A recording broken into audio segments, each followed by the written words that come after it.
Hello, and welcome to Family Folktales from the Nashville Public Library. I'm Susan Poulter, a librarian at the main library. Today's story is The Rich Brother and the Poor Brother, a Portuguese tale retold in Andrew Lang's Lilac Fairy Book.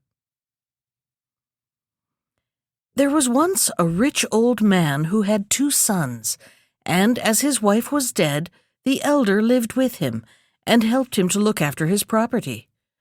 For a long time all went well. The young man got up very early in the morning and worked hard all day, and at the end of every week his father counted up the money they had made and rubbed his hands with delight as he saw how big the pile of gold in the strong iron chest was becoming. "It will soon be full now, and I shall have to buy a larger one," he said to himself. And so busy was he with the thought of his money that he did not notice how bright his son's face had grown, nor how he sometimes started when he was spoken to, as if his mind was far away. One day, however, the old man went to the city on business, which he had not done for 3 years at least. It was market day, and he met with many people he knew, and it was getting quite late when he turned into the inn-yard and bade an ostler saddle his horse and bring it round directly. While he was waiting in the hall, the landlady came up for a gossip, and after a few remarks about the weather and the vineyards, she asked him how he liked his new daughter-in-law and whether he had been surprised at the marriage. The old man stared as he listened to her. "Daughter-in-law? Marriage?" said he. "I don't know what you're talking about. I've got no daughter-in-law, and nobody has been married lately that I ever heard of." Now this was exactly what the landlady, who was very curious, wanted to find out. But she put on a look of great alarm and exclaimed, "Oh dear, I hope I have not made mischief. I had no idea, or of course I would not have spoken, but—" And here she stopped and fumbled with her apron as if she was greatly embarrassed. "As you have said so much, you will have to say a little more," retorted the old man, a suspicion of what she meant darting across him. And the woman, nothing loath, answered as before, "It was not at all for buying or selling that your handsome son has been coming to town every week these many months past. And not by the shortest way either. No, it was over the river he rode, and across the hill, and past the cottage of Miguel the vinekeeper, whose daughter, they say, is the prettiest girl in the whole countryside, though she is too pale for my taste." And then the landlady paused again and glanced up at the farmer to see how he was taking it. She did not learn much. He was looking straight before him, his teeth set. But as she ceased to talk, he said quietly, "Go on."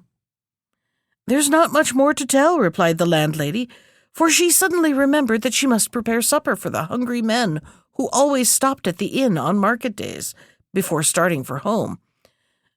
"But one fine morning they both went to the little church on top of the hill and were married. My cousin is servant to the priest, and she found out about it and told me.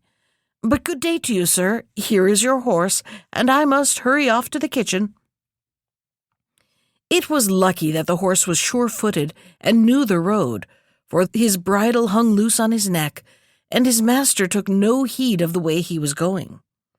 When the farmhouse was reached, the man led the animal to the stable and then went to look for his son. "I know everything. You have deceived me. Get out of my sight at once. I have done with you," he stammered, choking with passion as he came up to the young man, who was cutting a stick in front of the door, whistling gaily the while. "But, father, you are no son of mine. I have only one now. Begone, or it will be the worse for you." And as he spoke, he lifted up his whip. The young man shrank back. He feared lest his father should fall down in a fit. His face was so red, and his eyes seemed bursting from his head. But it was no use staying. Perhaps next morning the old man might listen to reason, though in his heart the son felt that he would never take back his words. So he turned slowly away and walked heavily along a path which ended in a cave on the side of his hill, and there he sat through the night, thinking of what had happened. Yes, he had been wrong, there was no doubt of that, and he did not quite know how it had all come about. He had meant to have told his father all about it, and he was sure, quite sure, that if once the old man had seen his wife, he would have forgiven her poverty on account of her great beauty and goodness. But he had put it off from day to day, hoping always for a better opportunity, and now this was the end. If the son had no sleep that night, no more had the father, and as soon as the sun rose, he sent a messenger into the great city with orders to bring back the younger brother. When he arrived, the farmer did not waste words, but informed him that he was now his only heir, and would inherit all his lands and money, and that he was to come and live at home, and to help manage the property.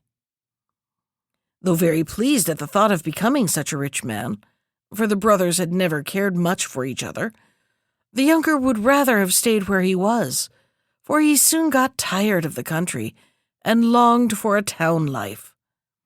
However, this he kept to himself and made the best of things, working hard like his brother before him. In this way the years went on, but the crops were not so good as they had been, and the old man gave orders that some fine houses he was building in the city should be left unfinished, for it would take all the savings to complete them. As to the elder son, he would never even hear his name mentioned, and died at last without ever seeing his face, leaving to the younger, as he had promised, all his lands as well as his money. Meanwhile, the son whom he had disinherited had grown poorer and poorer. He and his wife were always looking out for something to do, and never spent a penny that they could help, but luck was against them, and at the time of his father's death, they had hardly bread to eat or clothes to cover them. If there had been only himself, he would have managed to get on somehow, but he could not bear to watch his children becoming weaker day by day, and swallowing his pride, at length he crossed the mountains to his old home where his brother was living. It was the first time for long that the two men had come face to face, and they looked at each other in silence. Then tears rose in the eyes of the elder, but winking them hastily away, he said, "Brother, it is not needful that I should tell you how poor I am.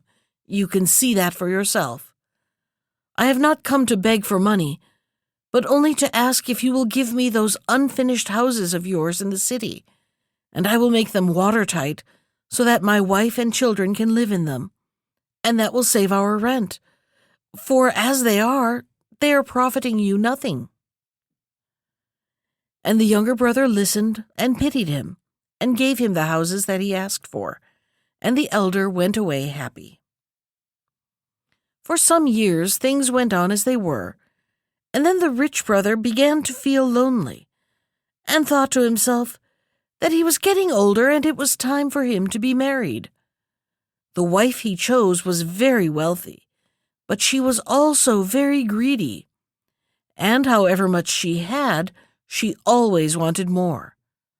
She was, besides, one of those unfortunate people who invariably fancy that the possessions of other people must be better than their own. Many a time her poor husband regretted the day that he had first seen her, and often her meanness and shabby ways put him to shame. But he had not the courage to rule her, and she only got worse and worse. After she had been married a few months, the bride wanted to go into the city and buy herself some new dresses. She had never been there before, and when she had finished her shopping, she thought she would pay a visit to her unknown sister-in-law and rest for a bit. The house she was seeking was in a broad street and ought to have been very magnificent, but the carved stone portico enclosed a mean little door of rough wood, while a row of beautiful pillars led to nothing. The dwelling on each side were in the same unfinished condition, and water trickled down the walls. Most people would have considered it a wretched place and turned their backs on it as soon as they could. But this lady saw that by spending some money, the houses could be made as splendid as they were originally intended to be, and she instantly resolved to get them for herself. Full of this idea, she walked up the marble staircase and entered the little room where her sister-in-law sat, making clothes for her children.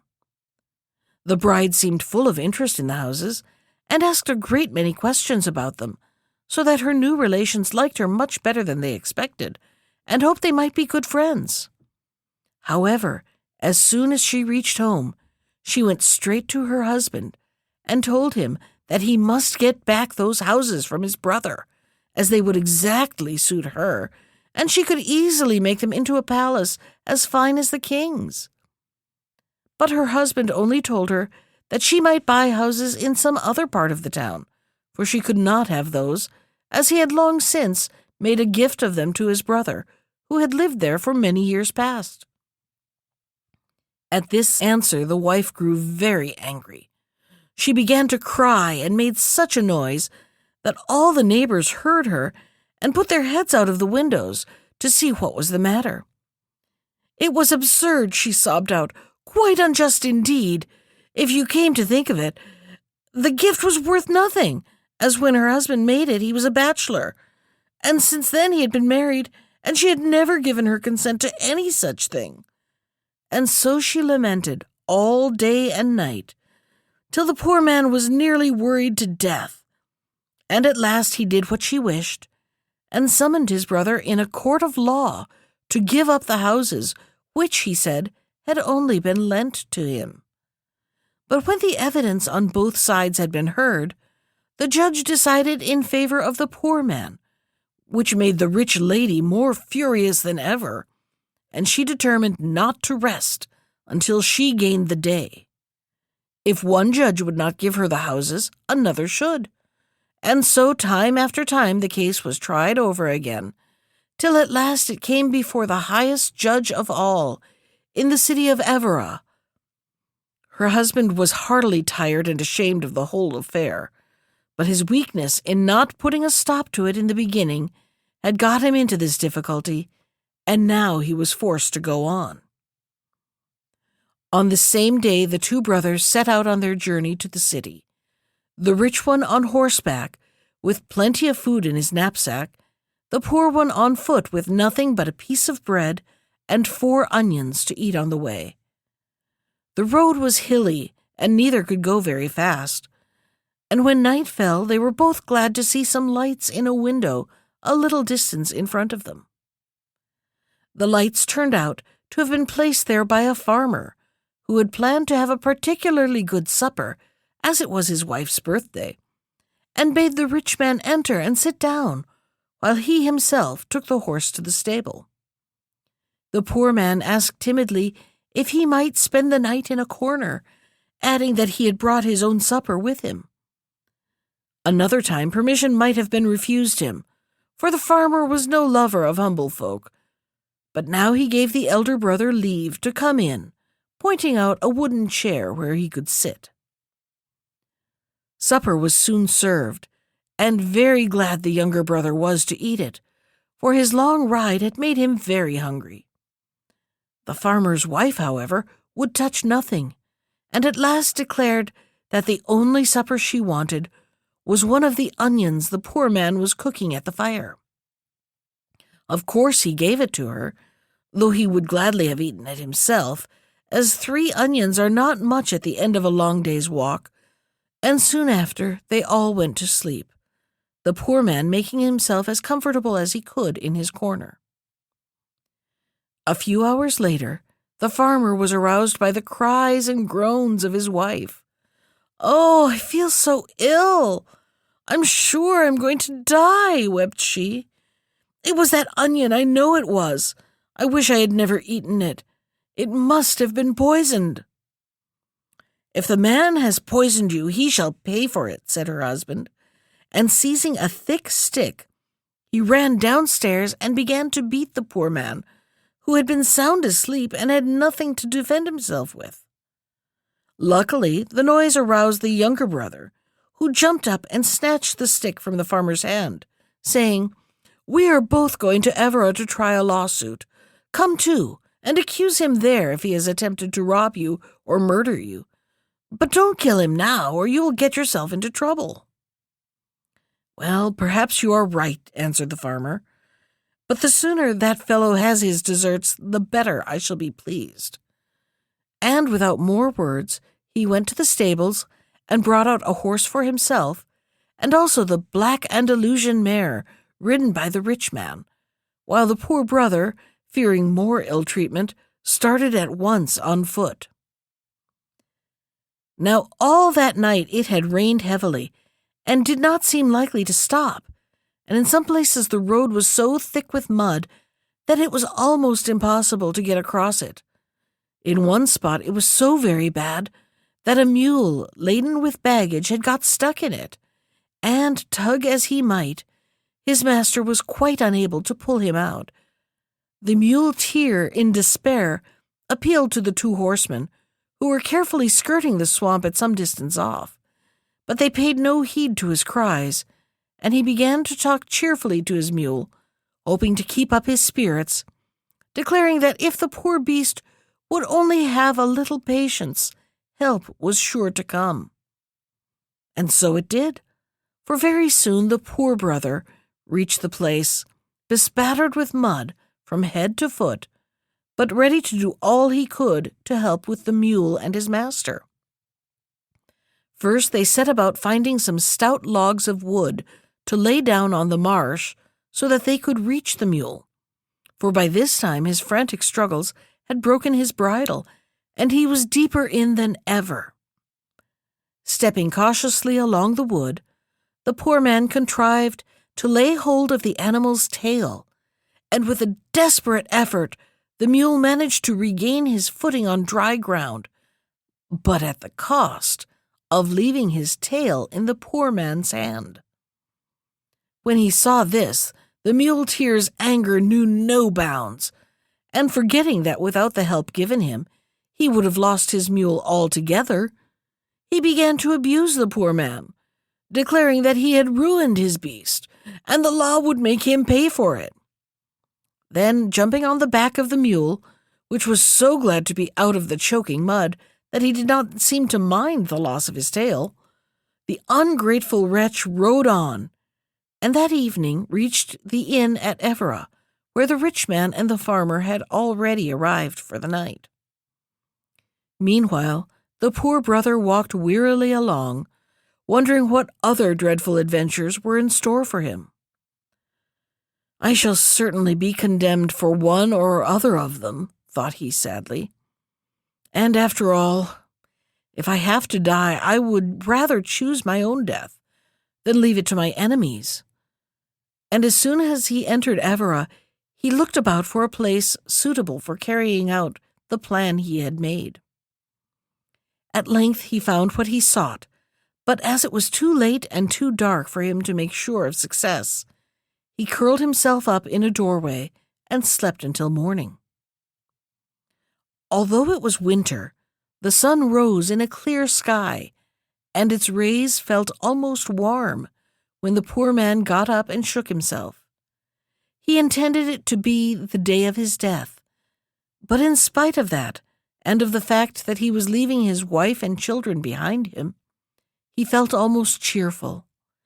He had struggled so long and was so very, very tired, but he would not have minded that if he could have proved his innocence and triumphed over his enemies. However, they had all been too clever for him, and he had no strength to fight any more, so he mounted the stone steps that led to the battlements of the city and stopped for a moment to gaze about him.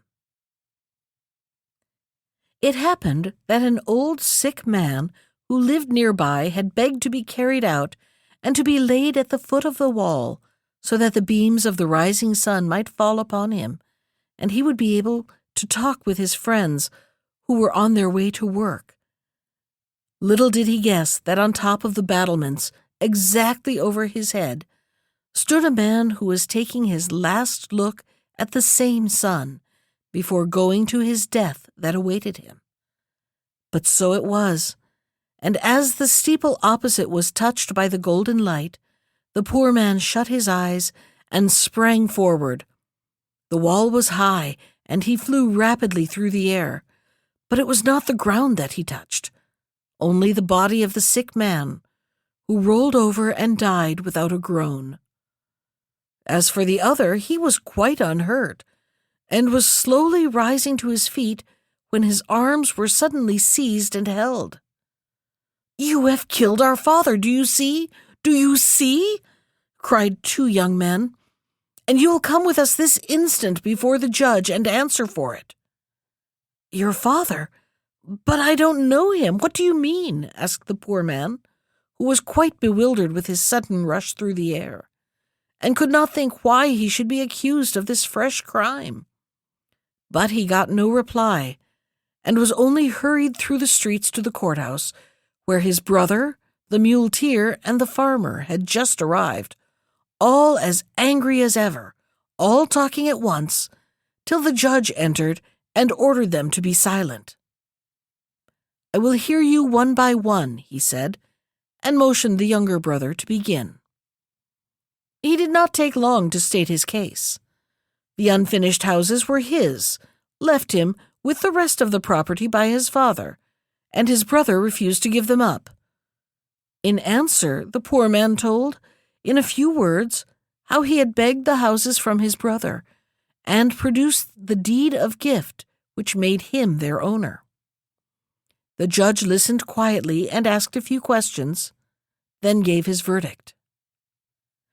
"The houses shall remain the property of the man to whom they were given, and to whom they belong. And as you," he added, turning to the younger brother, "brought this accusation knowing full well it was wicked and unjust, I order you, besides losing the houses, to pay 1,000 pounds damages to your brother." The rich man heard the judge with rage in his heart, the poor man with surprise and gratitude. But he was not safe yet, for now it was the turn of the farmer. The judge could hardly conceal a smile at the story, and inquired if the wife was dead before the farmer left the house, and received for answer that he was in such a hurry for justice to be done that he had not waited to see. Then the poor man told his tale, and once more judgment was given in his favor, while 1,200 pounds was ordered to be paid him. As for the muleteer, he was informed very plainly that he had proved himself mean and ungrateful for the help that had been given him, and as a punishment he must pay to the poor man a fine of 50 pounds, and hand him over the mule till his tail had grown again. Lastly, there came the two sons of the sick man. "This is the wretch who killed our father," they said, "and we demand that he should die also." "How did you kill him?" asked the judge, turning to the accused. And the poor man told how he had leaped from the wall, not knowing that anyone was beneath. "Well, this is my judgment," replied the judge, when they had all spoken. "Let the accused sit under the wall, and let the sons of the dead man jump from the top and fall on him and kill him. And if they will not do this, then they are condemned to pay 800 pounds for their false accusation." The young men looked at each other and slowly shook their heads. "We will pay the fine," said they, and the judge nodded. So the poor man rode the mule home and brought back to his family enough money to keep them in comfort to the end of their days. That was The Rich Brother and the Poor Brother from Andrew Lang's Lilac Fairy Book. Special thanks to Ginger Sands for our theme music. You can find more of Ginger's music at iTunes or on her website at www.gingersands.com.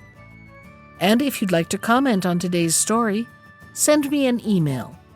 I can be reached at susan.poulter That's POULTER at nashville.gov. Thanks for listening.